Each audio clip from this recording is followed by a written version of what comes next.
முக்கிய செய்திகள். புதுச்சேரி சட்டப்பேரவையில் உள்ள முதலமைச்சர் அலுவலகத்தில் இன்று ஆயுத பூஜை விழா கொண்டாடப்பட்டது. முதலமைச்சர் ரங்கசாமி தீப ஆராதனை காண்பித்து சுவாமி தரிசனம் செய்த பூஜையில் சபாநாயகர் செல்வம், துணை சபாநாயகர் ராஜவேலு, சட்டமன்ற உறுப்பினர்கள் உள்ளிட்ட அலுவலக ஊழியர்கள் கலந்து கொண்டார்கள்.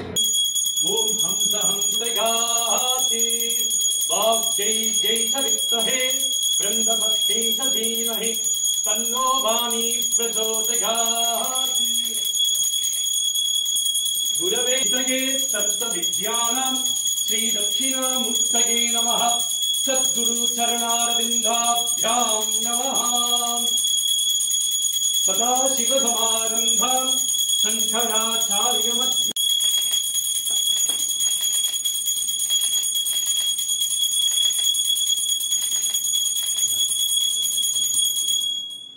अपराधक्षमार्थं सर्वमङ्गलप्राप्त्यर्थं दिव्यकर्पूरज्योतिः.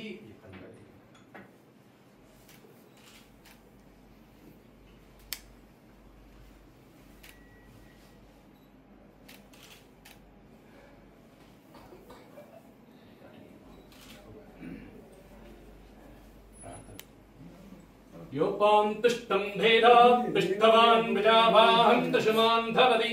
चन्द्रमाभा अभां तुष्टं पुष्टवान् विजाभाहं तुषमान् भवति. वेदोक्त मन्त्रपुष्टाञ्जलिं समर्पयामि.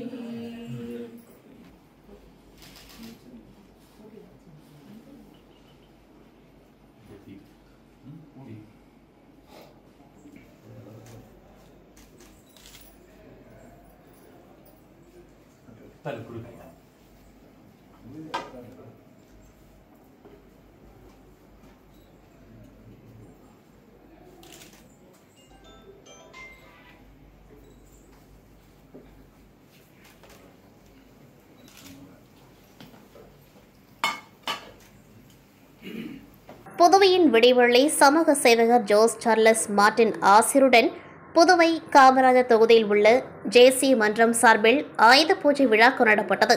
இதில் மாநில பொறுப்பாளரும் ஸ்கைசெட் டிவி இயக்குநருமான ரவி என்கிற ராஜாராம் சிறப்பு அழைப்பாளராக கலந்து கொண்டு ஆயுத பூஜை விழா கொண்டாடப்பட்டது. மேலும் விழாவில் கலந்து கொண்ட மன்ற உறுப்பினர்களுக்கும் தொகுதி நிர்வாகிகளுக்கும் ஆயுத பூஜை சிறப்பு பரிசு வழங்கப்பட்டது. இதில் ஏராளமான மன்ற நிர்வாகிகளும் மகளிர் அணியினரும் பொதுமக்களும் கலந்து கொண்டார்கள். அருகில் டாக்டர் துரைசாமி, கோகுல், சரவணன், தமிழ்மணி, மதிவாணன், கோபி, ரமேஷ், மகளிர் அணியினர் ராகினி, சரஸ்வதி, நஜ்மா மற்றும் ஏராளமான நிர்வாகிகள் கலந்து கொண்டார்கள்.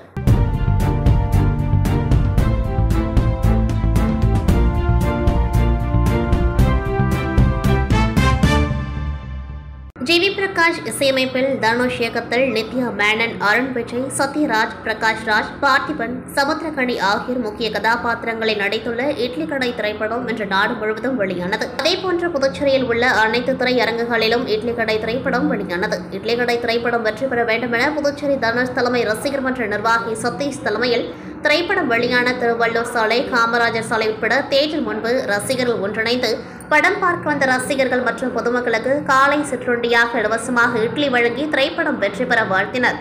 தொடர்ந்து தேட்டர் முன்பு நடனமாடியும் மற்றும் வீரபிஷேகம் மற்றும் பாலபிஷேகம் செய்தும் கொண்டாடினர்.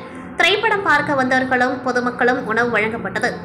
மேலும் தனுஷ் கட் அவுட் மற்றும் பேனருக்கு பாலபிஷேகம் செய்தும் மாலை அணிவித்தும் மலர் தூவி பட்டாசுகள் வெடித்தும் இனிப்புகள் வழங்கியும் ஆட்டம் பாட்டத்துடன் கொண்டாடினர். இதேபோன்று திரைப்படம் வெளியான அனைத்து திரையரங்குகளிலும் ரசிகர்கள் உற்சாகமாக கொண்டாடினார்கள். புதுச்சேரி மாநிலத்தில் ஆயுத பூஜை விழா பல்வேறு அலுவலகங்கள், வணிக வளாகங்கள், வணிக நிறுவனங்கள், ஆட்டோ ஸ்டாண்ட், மினி லாரி நிறுத்தம் என பல்வேறு இடங்களில் ஆயுத பூஜைகள் விழா விமர்சையாக கொண்டாடப்பட்டது. இதன் ஒரு பகுதியாக புதுச்சேரி கோரிமேட்டில் அமைந்துள்ள ஆயுதப்படை தலைமை அலுவலகத்தில் சரஸ்வதி ஆயுத பூஜை விழா கொண்டாடப்பட்டது.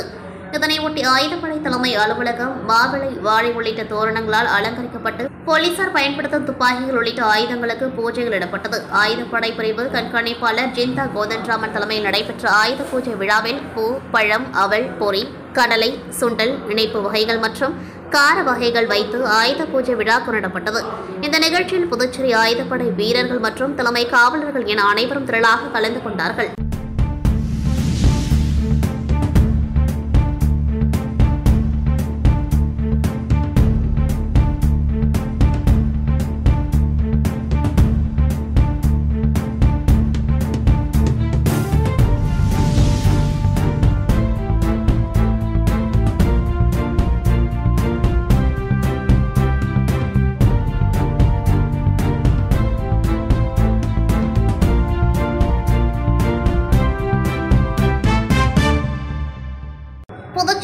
தோமஸாவுடன் இணைக்கப்பட்ட ஆர்தர்கன் மருத்துவமனை ஆட்டோ சங்கம் சார்பில் ஆயுத பூஜை விழா இன்று நடைபெற்றது. இந்நிகழ்ச்சிக்கு திமுக உழவர்கரை தொகுதி செயலாளர் கலிய கார்த்திகேயன், திமுக புதுச்சேரி மாநில அமைப்பாளர் சிவா எம்எல்ஏ கலந்து கொண்டு பூஜை செய்து ஆட்டோ சங்க பெயர் பலகை திறந்து வைத்து ஆட்டோ ஓட்டுநர்களுக்கு நலத்திட்ட உதவிகளை வழங்கினர். இதில் தோமஸா மாநில அமைப்பாளர் அண்ணா அடைக்கலம், மாநில தலைவர் அங்காளன், துணை அமைப்பாளர் விசில், மாநில ஆட்டோ சங்க பொருளாளர் அசோக்குமார், LNT செயலாளர் குறிஞ்சிநாதன், ஆர்தர்கன் மருத்துவமனை ஆட்டோ சங்க நிர்வாகிகள், தலைவர் பலராமன், செயலாளர் அருண், பொருளாளர் ஆனந்த் மற்றும் மாநில செயற்குழு உறுப்பினர் அருள்செல்வி, மாநில கலை இலக்கிய பகுத்தறிவு பேரவை துணை அமைப்பாளர் அன்பு மாறன், தொகுதி அவைத்தலைவர் விஜயரங்கம் உள்ளிட்ட ஏராளமானோர் கலந்து கொண்டார்கள். ஏற்கனவே NRTUC தொழிற்சங்கத்துடன் இணைக்கப்பட்ட ஆர்தர்கன் மருத்துவமனை ஆட்டோ ஸ்டாண்ட் தற்பொழுது NRTUC தொழிற்சங்கத்தில் இருந்து விலகி தோமஸாவுடன் இணைக்கப்பட்டுள்ளது என்பது குறிப்பிடத்தக்கது.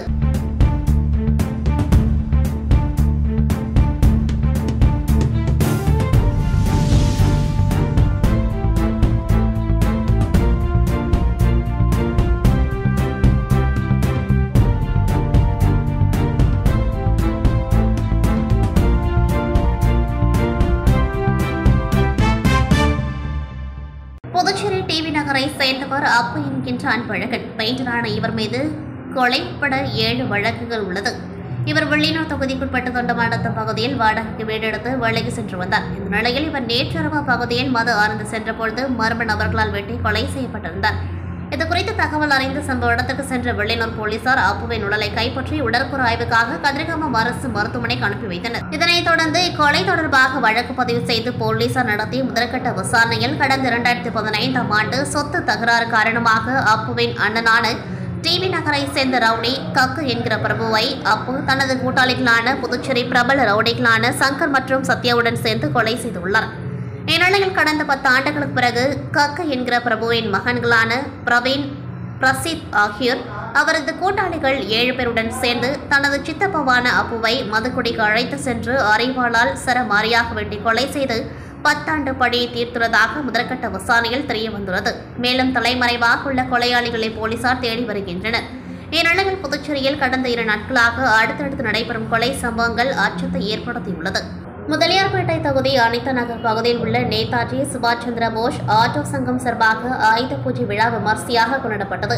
இதில் சிறப்பு விருந்தினராக பச்சைவாழியம்மன் மக்கள் நற்பணி மன்றத்தின் நிறுவனரும் சமூக சேவகர் கர்ணா என்கின்ற மனோகர் கலந்து கொண்டு பூஜை செய்த பின்பு ஆட்டோ ஓட்டுநர்கள் மற்றும் அப்பகுதியை சேர்ந்த பெண்களுக்கு பரிசுகள் வழங்கினர்.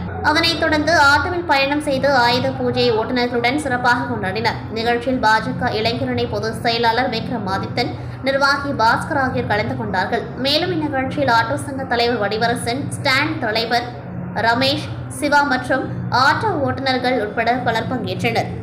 கடலூர் ஒன்றியம் திருவந்திபுரம் ஊராட்சி KN-பேட்டை MNTN அன்னை அலமேலு முதியோர் இல்லத்தில் உலக முதியோர் தின விழா கொண்டாடப்பட்டது. மாதிரி நுட்பம் MNTN நிறுவனர் RS ஸ்ரீமதி ராஜேந்திரன் வரவேற்புரையாற்றினர்.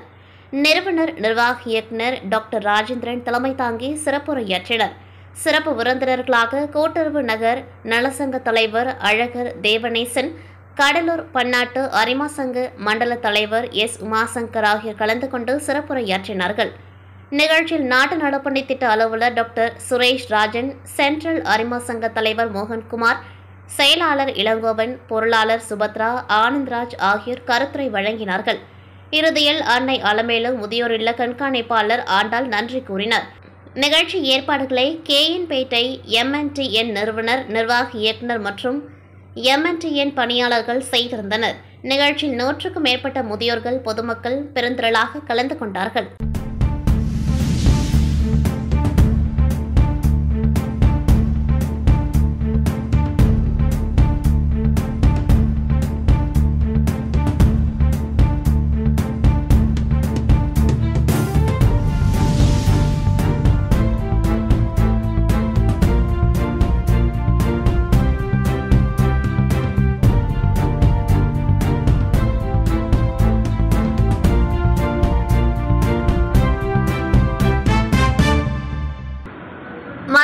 ஈரோட்டில் இயங்கி வரும் ஸ்ரீ மணக்குள விநாயகர் சட்டக் கல்லூரியில் தமிழ் மொழியில் வழக்கு வாத போட்டி 3 நாட்கள் நடைபெற்றது. இப்போட்டியில் சட்ட பல்கலைக்கழகத்திலிருந்து 2 அணிகளும், தன்னிலை பெற்ற பல்கலைக்கழகத்திலிருந்து 9 அணிகளும், அரசு சட்டக் கல்லூரியிலிருந்து 16 அணிகளும், தனியார் சட்டக் கல்லூரியிலிருந்து 9 அணிகளும் மொத்தம் 36 அணிகள் பங்கேற்றன. தமிழ்நாடு அரசு கூடுதல் தலைமை வழக்கறிஞர் தமிழ்நாடு மற்றும் புதுச்சேரி பார் கவுன்சில் முன்னாள் தலைவர் சந்திரமோகன் அவர்கள் இந்த தமிழ் வழக்கு வாத போட்டியை துவக்கி வைத்தார். அவர் தனது உரையில் வழக்கறிஞர்கள் சமுதாய நீதிக்காக சுதந்திர போராட்ட வீரர்களைப் போல போராடுபவர்கள் என்றும், அரசியலமைப்பு சட்டத்தை பாதுகாக்கும் பொறுப்பில் உள்ளவர்கள் என்றும், சட்டக்கல்லூரி மாணவர்கள் சகிப்புத்தன்மையுடன் வாழ வேண்டும் என்றும், மாணவர்களுக்கு சட்டம் பயிலுவதின் முக்கியத்துவத்தை கூறினார். வழக்கறிஞர் தொழிலின் தெய்வீக தன்மையையும், வழக்கறிஞர்களுக்கு நீதிமன்றத்தில் தேவைப்படும் சமயோஜித அறிவின் முக்கியத்துவத்தையும் பற்றி சட்ட மாணவர்களுக்கு எடுத்துரைத்தார். இப்போட்டியின் நிறைவு விழாவில் ஸ்ரீ மணக்குள விநாயகர் கல்விக் குழுமத்தின் தலைவர் மற்றும் மேலாண் இயக்குநர் தனசேகரன் அவர்கள் தலைமை உரையாற்றினர். ஸ்ரீ மணக்குள விநாயகர் பொறியியல் கல்லூரி இயக்குநர் மற்றும் முதல்வர் வெங்கடாச்சலபதி அவர்கள் வரவேற்புரை ஆற்றினார். ஸ்ரீ மணக்குள விநாயகர் கல்விக் குழுமத்தின் செயலாளர் நாராயணசாமி அவர்கள், பொருளாளர் ராஜராஜன் மற்றும் இணை செயலாளர் வேலாயுதம் கலந்து கொண்டு சிறப்புரையாற்றினர். இறுதியில் சட்டக் கல்லூரி முதல்வர் வென்சன் அற்புதம் நன்றி உரையாற்றினர். வழக்குவாத இறுதிப் போட்டியில் சென்னை உயர்நீதிமன்ற முன்னாள் பதிவாளர் செல்வநாதன் அவர்களும், சென்னை பல்கலைக்கழக சட்டத்துறையின் முன்னாள் தலைவர் பேராசிரியர் டேவிட் ஆம்ப்ரோஸ் அவர்களும் நடுவர்களாக செயல்பட்டனர். இப்போட்டியில் மதுரை அரசு சட்டக்கல்லூரி முதலிடத்தை பெற்றது. தர்மபுரி அரசு சட்டக்கல்லூரி 2வது இடத்தை பெற்றது. தமிழ் வழக்கு வாத இறுதிப் போட்டியில் சென்னை உயர்நீதிமன்ற முன்னாள் பதிவாளர் செல்வநாதன் அவர்கள், சட்டக்கல்லூரி மாணவர்கள் எதிர்கால நீதித்துறையின் தூண்கள் என்று கூறி மாணவர்களை நல்ல முறையில் சட்டத்தை கற்றுக்கொள்ள ஊக்கமளித்தார். சென்னை பல்கலைக்கழக சட்டத்துறையின் முன்னாள் தலைவர் பேராசிரியர் டேவிட் ஆம்ப்ரோஸ் அவர்கள் வழக்குவாத போட்டிகளின் சிறப்பு தன்மையையும், வழக்குவாத போட்டியில் கலந்து கொள்வதன் மூலம் மாணவர்கள் வாதக்கலையில் எவ்வாறு சிறந்து விளங்கலாம் என்பது குறித்தும் விளக்கமாக சட்ட மாணவர்களுக்கு எடுத்துரைத்தார். புதுச்சேரி ஊசுடு தொகுதிக்குட்பட்ட 10 கண்ண பகுதியில் இருந்து கூனிமுடுக்கு செல்லும் சாலையில் சுமார் 3 கிலோமீட்டர் தூரத்திற்கு கடந்த 78 ஆண்டுகளாக மின்விளக்கு இல்லாமல் பொதுமக்கள் பெரும் சிரமத்திற்கு ஆளாகினர். இதனால் வழிப்பறி திருட்டு சம்பவம் நடைபெற்று வந்தது. அந்த சாலையில் நடப்பதற்கே பொதுமக்கள் அச்சப்பட்டு வந்தனர். இந்த நிலையில் தொகுதியின் சட்டமன்ற உறுப்பினரான முன்னாள் அமைச்சர் சாய்ஜி சரவணகுமாருக்கு அந்த பகுதி மக்கள் கூனிமுடக்கு சாலையில் மின்விளக்கு பொருத்த கோரிக்கை வைத்திருந்தனர். அந்த கோரிக்கையின் அடிப்படையில் 10 கண்ணு முதல் கூனிமுடக்கு வரை சுமார் 3 கிலோமீட்டர் தூரத்திற்கு 110 LED மின் விளக்குகள் பொருத்தப்பட்டு அதனை இயக்கும் நிகழ்வு நடைபெற்றது. இதில் சிறப்பு விருந்தினராக கலந்து கொண்ட தொகுதியின் சட்டமன்ற உறுப்பினர் முன்னாள் அமைச்சர் சாய்ஜி சரவணகுமார் மின் விளக்குகளை இயக்கி வைத்தார்.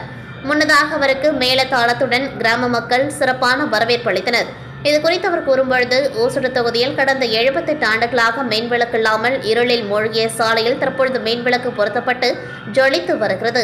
கடந்த 4 ஆண்டுகளில் 90% பணிகள் முடிக்கப்பட்டுள்ளதாகவும், மீதமுள்ள 10% பணிகள் விரைவில் முடிக்கப்படும் எனவும் அவர் உறுதியளித்தார். திருபுவனை தொகுதிக்குட்பட்ட பிப்டிக் தொழிற்சாலை பகுதியில் அமைந்துள்ள சாய்பாபா பசுமை ஏற்றுவோர் இறக்குவோர் நலசங்கம், உழைக்கும் கரங்கள் நலசங்கம், NSK கலைவாணர் சுமை ஏற்றுவோர் இறக்குவோர் நலசங்கத்தின் சார்பில் சரஸ்வதி பூஜை கொண்டாடும் வகையில் ஏற்பாடு செய்யப்பட்டிருந்த ஆயுத பூஜை விழா நிகழ்ச்சியில் சமூக சேவகி அண்ணா பிரபாவதி சிறப்பு அழைப்பாளராக கலந்து கொண்டு சிறப்பித்தார்.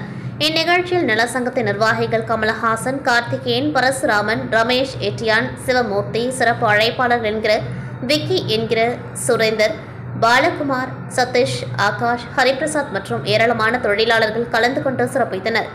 மேலும் இந்த நிகழ்ச்சியில் கலந்து கொண்ட அனைவருக்கும் சரஸ்வதி வாழ்த்துக்கள் கூறிய அண்ணா பிரபாவதி நலசங்கத்தின் வளர்ச்சிக்காக ஒவ்வொரு நலசங்கத்திற்கும் ரூபாய் 5000 நிதி வழங்கினார். புதுச்சேரி முத்தியால்பேட்டை தொகுதிக்குட்பட்ட திருவள்ளுவர் நகர் பகுதியைச் சேர்ந்த அப்பு என்ற இளைஞர் தொண்டமானத்தம் கிராமத்தில் வாடகை வீடெடுத்து தங்கி வந்தார். செவ்வாய்க்கிழமை இரவு 10 கண்ணு ராமநாதபுரம் சாலையில் நண்பர்களுடன் மது அருந்துவதற்காக நடந்து சென்று கொண்டிருந்தார். அப்பொழுது மர்ம நபர்களால் வெட்டி படுகொலை செய்யப்பட்டார். ரெயின்போ நகரில் 3 பேர் வெட்டி கொலை செய்யப்பட்ட வழக்கில் தொடர்புடைய இவர் கைதாகி ஜாமீனில் வந்து ஒதுங்கியிருந்துள்ளார். அவரை நோட்டமிட்டு கொலைக்கு ஒரு கும்பல் பழி தீர்த்திருப்பதாக காவல்துறையின் முதற்கட்ட விசாரணையில் தெரியவந்துள்ளது. புதுச்சேரியில் அடுத்தடுத்து கொலை சம்பவம் நடைபெற்று வருவது பொதுமக்களிடையே அச்சத்தை ஏற்படுத்தியுள்ளது. பாரத் சென்சார் நிகாம் லிமிடெட் தனது 25 ஆண்டு கால வெள்ளி விழா கொண்டாட்டத்தை முன்னிட்டு கடலூரில் விழிப்புணர்வு பேரணியை நடத்தியது. இந்த பேரணியை கடலூர் மாவட்ட கண்காணிப்பாளர் ஜெயக்குமார் அவர்கள் பொது மேலாளர் பாலச்சந்திரன் முன்னிலையில் கொடியசைத்து துவக்கி வைத்தார். இந்த பேரணியில் BSNL அதிகாரிகள், ஊழியர்கள், ஓய்வு பெற்ற ஊழியர்கள் மற்றும் BSNL வெண்டண்டார்கள் 150க்கும் மேற்பட்டோர் கலந்து கொண்டார்கள். பேரணி கடலூர் மஞ்சக்குப்பம் பெரியார் சிறையிலிருந்து ஆரம்பித்து கடலூர் மஞ்சக்குப்பம் ரவுண்டான நெல்லிக்குப்பம் சாலையில் அமைந்துள்ள BSNL அலுவலகத்தில் முடிவுற்றது. மேலும் BSNL அலுவலகத்தில் பொது மேலாளர் பாலச்சந்திரன் 25வது ஆண்டு முன்னிட்டு கேக் வெட்டி இணைப்பு வழங்கி கொண்டாடினார்கள். இந்த விழாவில் முரளிதரன், துணை பொது மேலாளர் கீதா, உதவி பொது மேலாளர் மகேஷ்குமார், உதவி பொது மேலாளர் திருமுருகன், சுகுமார், வெங்கடேசன், ஜெயலால், சுதேஷ், உதவி பொது மேலாளர் கலந்து கொண்டார்கள். மேலும் விழா முடிவில் BSNL பொது மேலாளர் பாலச்சந்திரன் பத்திரிகையாளர்களுக்கு பேட்டியளித்தார். அந்த பேட்டியில், உலகிலேயே சொந்த நிறுவனங்களே டவர் அமைத்து வாடிக்கையாளர்களுக்கு விநியோகம் பண்ணுவதில் 4 நாடுகளில் இந்தியாவும் ஒன்று. அதே போன்று ஒட்டுமொத்த இந்தியாவிலேயே 960 டவர்கள் அமைத்துள்ளோம். மேலும் போன மாதத்திலிருந்து 4G மாற்றப்பட்டுள்ள BSNL கூடிய விரைவில் 5G மாற்றப்பட்டு விநியோகிக்கப்படும் என்று கூறினார்.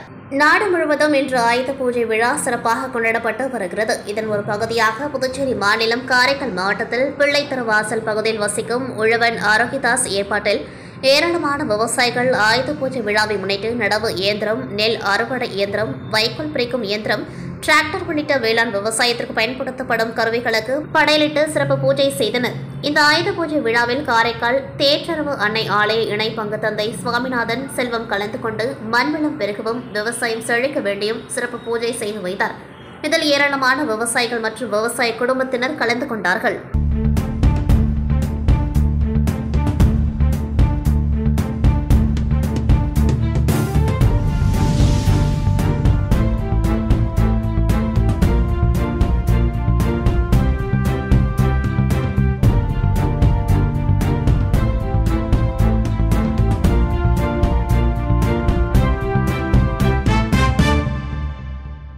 கடலூரில் ஆயுத பூஜை தினத்தை முன்னிட்டு ஆட்டோ ஓட்டுநர்களுக்கு சீருடைகளை GRK நிர்வாக இயக்குநரும் துரைராஜ் முன்னிலையில் துணை காவல் கண்காணிப்பாளர் ரூபன்குமார் மற்றும் துணை மேயர் தாமரை செல்வன் சீருடைகளை வழங்கினர்.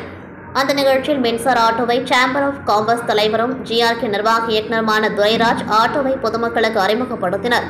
மேலும் இந்நிகழ்ச்சியில் துணை காவல் கண்காணிப்பாளர் ஒவ்வொரு வருடமும் இதுபோன்ற அனைவருக்கும் சீருடை வழங்குவது என்பது சாதாரண விஷயம் அல்ல, பெருமைப்பட வேண்டிய விஷயம் என்றும் அதனைத் தொடர்ந்து GRK இயக்குநர் அவர்களை பாராட்டினார். மேலும் இந்நிகழ்ச்சியில் உரையாற்றிய GRK இயக்குநர் துரைராஜ் அவர்கள் அனைவருக்கும் ஆயுத பூஜை வாழ்த்துக்களையும் மகிழ்ச்சியையும் பகிர்ந்து கொண்டு சுமார் 500க்கும் மேற்பட்ட ஆட்டோ ஓட்டுநர்களுக்கு சீருடைகளை வழங்கினார். இத்துடன் செய்திகள் நிறைவடைகின்றது. நன்றி, வணக்கம்.